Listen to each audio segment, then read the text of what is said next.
The new developments in the case of Dani the deer. The couple who rescued the injured deer and nursed her back to health will not be going to jail. The Department of Natural Resources today asked authorities in Fayette County to drop criminal charges against Jeff and Jennifer Counselor. RTV6 reporter Norman Cox has the latest developments on this. Norman. DNR officials won't explain their thought processes in dropping the prosecution of the counselors. They only say they reevaluated things at the request of Governor Pence. But they acknowledge they heard from a lot of people about the case, which has drawn nationwide attention and outrage. DNR officials say the decision to drop the charges was theirs, not something that came down from the governor's office. The governor asked us for a briefing. We supplied him a briefing on it.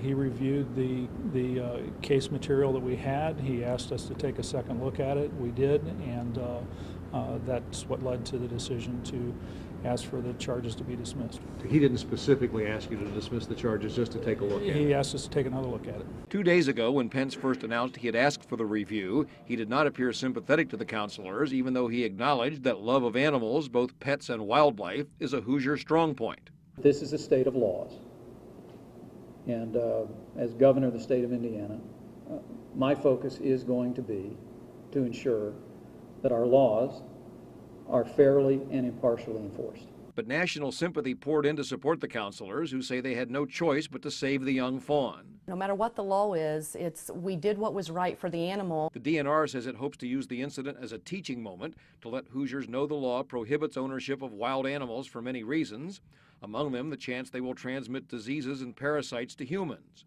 But will this set a precedent in the other direction? What happens with the next guy who does something he's not supposed to? Well, they let the deer people off, so now they got to let me off and run along. So they may want to just sort of revamp their policy. Do you think this was actually made by the DNR, or that it came down from the Pence administration? I'm guessing someone in the governor's office called someone in DNR and said, fix it. The governor's office had no comment on today's decision and said all information would come from the DNR. I'm Norman Cox, RTV6.